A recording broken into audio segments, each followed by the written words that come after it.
that have been on my mind. But of course, because it's a service, I'm trying to add a kind of spiritual message in there. So I hope people can receive a spiritual message.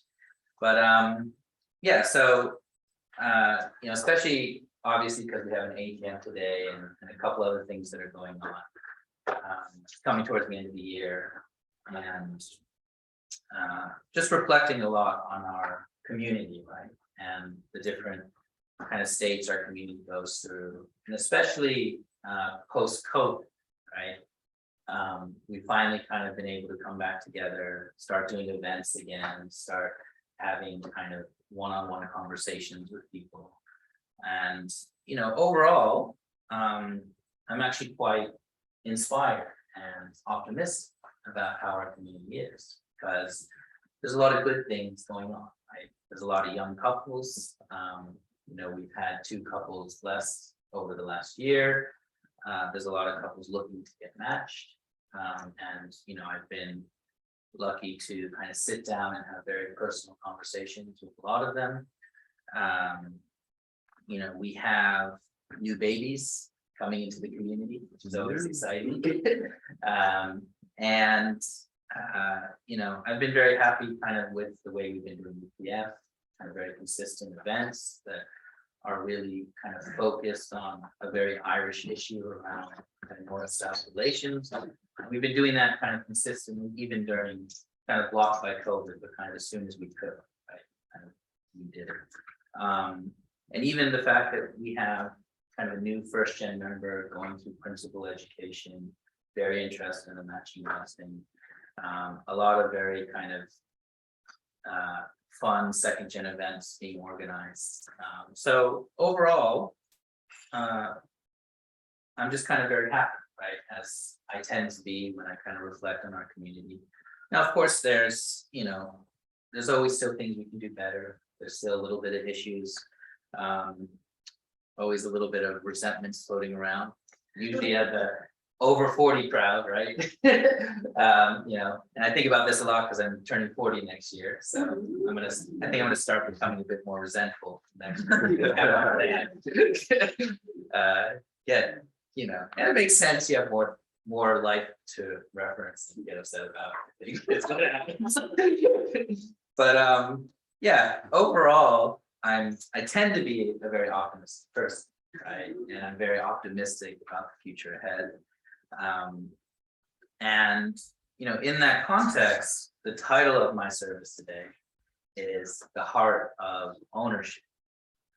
And again, as I was saying, kind of practically why I've been thinking about this is, I mentioned, we've had kind of preparation for the AGM today, a lot of discussions around that. But also 2 weeks from now, there's going to be a North Region leadership that I'm going to go to in Scotland. And that's all going to be centered around like future planning.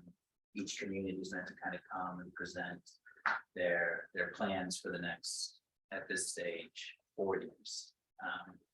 And so what I really want to do is next week, I'm just kind of announcing this now as part of the service, is after the service, I want anyone who wants to be involved in planning the future of our community and of the Irish Providence to kind of meet and try to plan out something so that I can go to this meeting kind of prepared and be able to present something about Ireland's plans, Ireland's situation, right? And what is kind of instigating this meeting of the North Region leaders is actually Mother has this kind of very ambitious plan for 2024, right? For the worldwide movement, right? And one of those things she's really focused on is that, a third of the world understands who true parents are, right? And now, of course, or accepts true parents. Right? Now, already there's, a lot of arguing around definition. What does accept mean or understand, right? And, a third of the world is, we always have these kind of super ambitious plans, right? And then, people kind of almost get used to these really like large numbers, and then they don't come to pass, right? And of course, then that makes it harder to believe in that. have faith. And but of course, when you read the principle, the purpose of the province of restoration is all people, right? It's not a third of the people. It's really to restore the entire.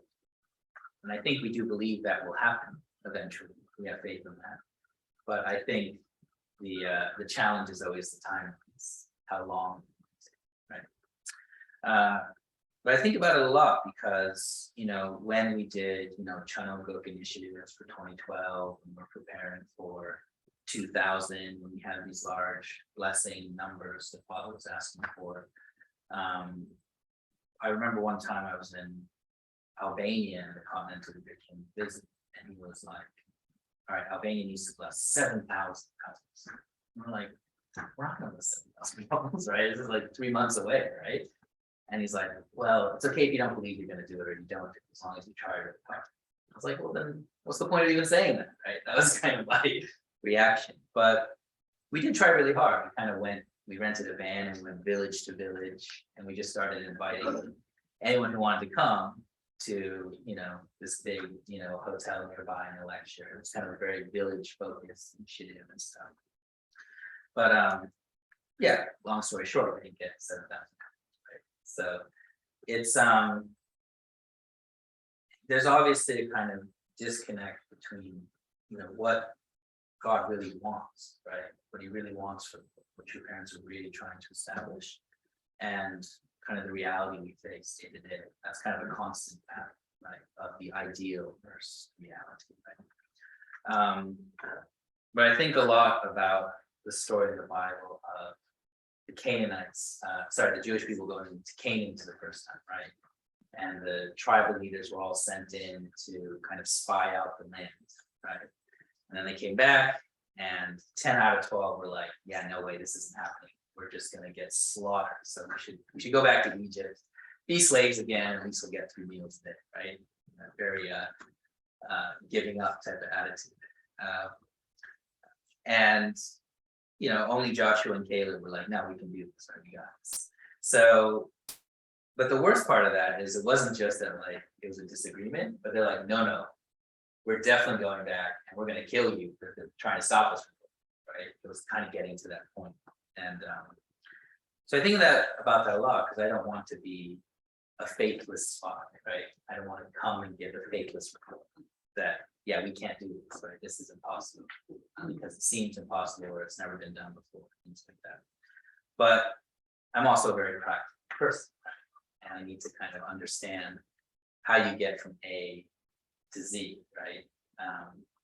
And I'm like this even at work, because this kind of stuff happens at work as well. Where they're like, okay, the next 5, everyone comes up with 3 and 5 year plans, and they're like, in the next 5 years, we're going to triple our customers. It's like, okay, that's a nice idea. How are you going to do that? And then there's just a massive gap in between. So, I always say the hardest part of a plan is not what you're going to do today and tomorrow, because you're already doing that. Right? So you know what you have to do next. Yeah, you know what the next step is. Or making some grand vision 3, 5, 10 years out, because anyone can make. The hardest part is always what's actually going to happen 2 and 3 years out, the mid part of that. So these are the things I've been thinking about, right? And trying to see how I match kind of my faith and my everyday life to this kind of grand vision, grand designs, right? Especially because in 2 weeks I have to go there and present on behalf of it, right? So that's why I'm asking people to kind of help out next week. Anyone who's interested, I'm just going to come to the prayer room at 1, and anyone who's there, even if it's myself, we're going to start playing, right? And that's how it's going to go. And then, the last factor that kind of been reflecting on, and I joked about it earlier, is that I'm turning 40, right? And but also in that context, when me and Vicky became national leaders, we kind of put a limit on of 12 years. And, that was because that's what was written in the China Constitution that was kind of going around. But also because just practically, I don't want to be tied into that role forever, right? It should be a role that has limits. It's not so other people should kind of take up. Now that's only kind of 4.5 years away. So I think about that as well, like who can kind of step up and take on that kind of responsibility. Not that I'll stop supporting the church or supporting the community. I always say that whether I'm national leader or not, I'm going to do the same amount of work for the church, right? It's just do as much as I can, but it is kind of a separate responsibility that has to be taken on by someone, right? And so this is why the kind of theme in my mind and my heart is this heart of ownership, right? Because the idea of ownership is that, in an ideal world, I think of when you study True Parents' life, their parents were the family of True Father is described as a family that didn't need the law, right? But they did the right thing because they believed it doesn't matter what the laws were, they would do the right thing. And I think that's very kind of a good starting point for the idea of ownership, where you don't really need rules, you don't need direction to kind of take responsibility for anything, right? For anything that you're involved in, you care about, you're trying to have a positive impact. So obviously in something like our church building, right?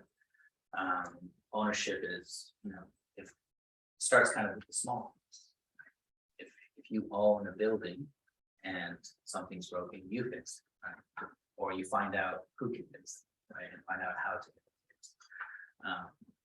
And it's true just of kind of simple maintenance or simple improvements. So if you really kind of want to see something get better, you kind of make the steps to do it, right? And you see who else can help you do it. And it's something that is kind of a point close to my heart, because my parents owned a small business in the States before they came to Ireland, and that was very much like both my parents had to do everything. They cleaned the toilets, they ordered the food, they cooked the food, they run the cash register, they talk to each of the customers, they make any kind of deals, they do the pricing, they draw the signs. And looking back, I have some pictures of that time. My dad was terrible at drawing signs, right? He was not an artistic person. I inherited them, right? But he was the one to do it, right? He was the owner, and maybe should have gotten my mom to do it, I don't know. But she would have drawn them nicer. But that wasn't the point. The point was, there needed to be a sign. Put a sign up and see if it works, right? So, so the concept of ownership is you act as if you own the space, or you own, you own the kind of public space. And actually, usually it's a private space, but when it's a public space, the act of ownership is really a way of living for the sake of others. Because the act of ownership, you're actually not hurting. You're benefiting from it, but so is everyone else, right? So something like a church center, it's harder to be in if you don't, right? And that's why it's hard of ownership. Act like you own the church center. Then you make sure things get fixed, you make sure the external things are taken care of, and everyone is really better.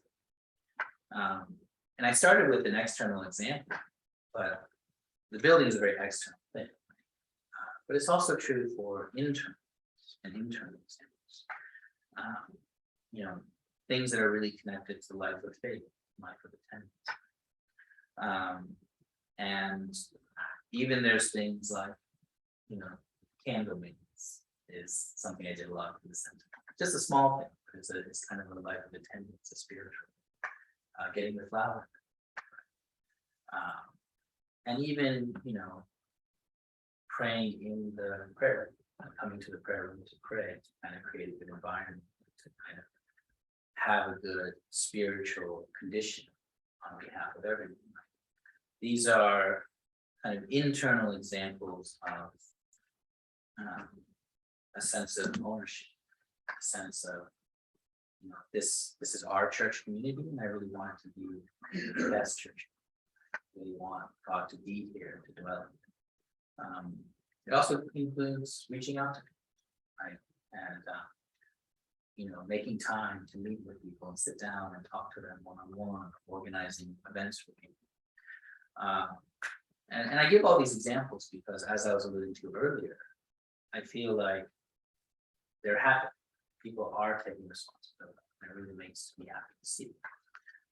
So just like the idea of ownership for the physical thing, this kind of thinking is, if I own this building, what would I want to do? Right? How would I do it? It's saying in the spiritual aspect, if I was the national leader, what would I want to, right? What would I want to see done? How would I try to do this? Because even though I'm in that position, there's a lot of things I wish that I don't manage to get done. That people I'd like to go meet, or things I'd like to initiate that don't happen. So I'm so grateful when they do happen, right? Because other people initiate. So especially second gen events, I haven't really planned any of those in a few years, but they still happen, and they happen actually without my direction at all. They happen because people step up and they organize, and it always makes me very happy. It makes me it's one of the things that makes me very happy. And I think this principle of ownership, it's not limited to our church community, it's not limited to our building, right? When anything you participate in, you care about, you're involved, this principle of ownership applies, right? It's if you're in a sports club, right? If you're in that sports club because you want to be, you care about it, you want it to be as successful and as good as it can be. And so you do what you can for that club. And every club that I've joined and been part of, they're always struggling for volunteers. They always need more coaches or more volunteers for events. Everyone is kind of in that situation where there's a much higher demand for people than there is supply. Right? So it's something something I think about a lot. I think a lot more towards the end of the year because for the reasons I mentioned. But I think it's a real crucial part of our life of faith, right? When we get back to this idea of this grand vision that Mother has, right? And when Mother has a kind of grand vision, she's not really dictating that everyone do it. She's the one that's trying to implement it. She's trying to get these things done. She's going out, she's meeting with people, she's holding these big events, she's talking to the world's top leaders. Right? So it's the kind of main point I want to make about ownership is oftentimes I think we look at things in this perspective of what do we gain from it? And I think that's natural. I don't think that's a bad thing, because we do want to gain from this. We do want to improve. We do want to be happy. And we do want to get better. We do want our lives to improve. But oftentimes I think, well, I wish the church was like this, or I wish the church did this, or I wish the church did this, right? Or people will give me a good idea. Well, what if we did this? What if we did this? Right? And I've kind of gotten, I kind of feel like that's a great idea. Can you do that? Right? That's kind of my response, right? And I feel like that's this heart of ownership is all these ideas are very good. The church needs to improve. Everything needs to improve. Every aspect of society has massive gaping holes and need improvement, right? And so if we want to improve something, I think the first question we should try to ask ourselves is, can we improve? Right? What could we do to improve this situation? Right? What can we do to kind of help this problem? And I don't just mean for the church, because there's a lot of problems. I don't even want our church to be so focused on our church, right? Because that was never Father's attitude about church, about religion, about the faith. It's more any problem in society, anything when people are suffering, that they're unhappy, not finding fulfillment. How do we solve that? How do we improve it? What ideas do we have? And if everyone is really doing that for the things they care about the most, then these problems will get solved much quicker. And in general, I think people try it and people do it. You know, this service isn't a criticism, a judgment. It's more reflection on how to strengthen our lives. And, you know, even for myself, I ask myself this question quite a lot. What could I actually do different? What could I do better? How do I make this situation better? How do I improve our church? What am I doing wrong? Or what can I do better? So I think a heart of ownership is kind of a key element in our life. And to kind of conclude my service, I just ask that everyone kind of thinks about and reflects on that kind of point. How do we often think, I wish things were a certain way, I wish things were like this or like this. And we do, we all, that's natural, that's in nature. But when we think that, can we kind of train or practice, then turning that question back to, what can I do to improve this? Can I think that? Can I get other people to help me? And I think that is kind of then the heart of kind of true citizens, you know, an ideal nation. That's the heart that we can cultivate and we can see real change day by day. So I'll leave everyone with that thought, and I'll close with a quick prayer. Please join me in prayer.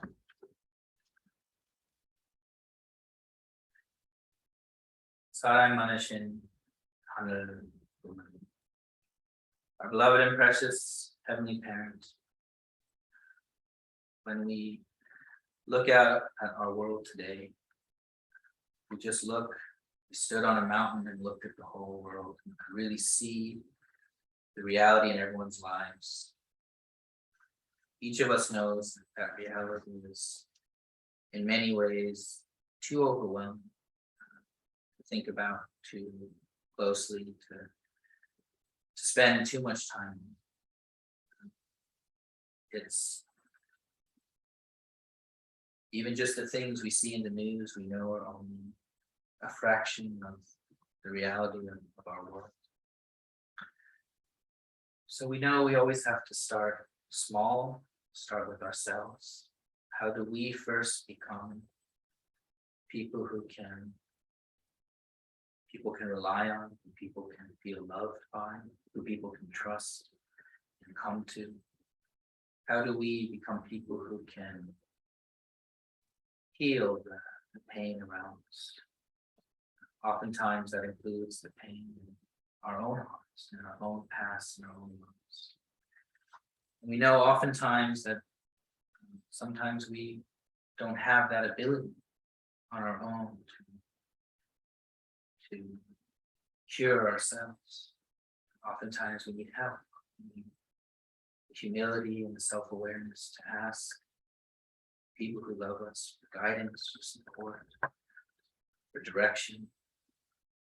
And always, even though it's often a challenge, we always have you as our Heavenly Parent to reach out to pray to ask for clarity and guidance. So I truly pray for each brother and sister here today, joining on Zoom, even those not able to come. In fact, all people of this nation, of this world, that they can have a genuine, deep life of faith, that they can trust in you and have faith in the ability to reach out to you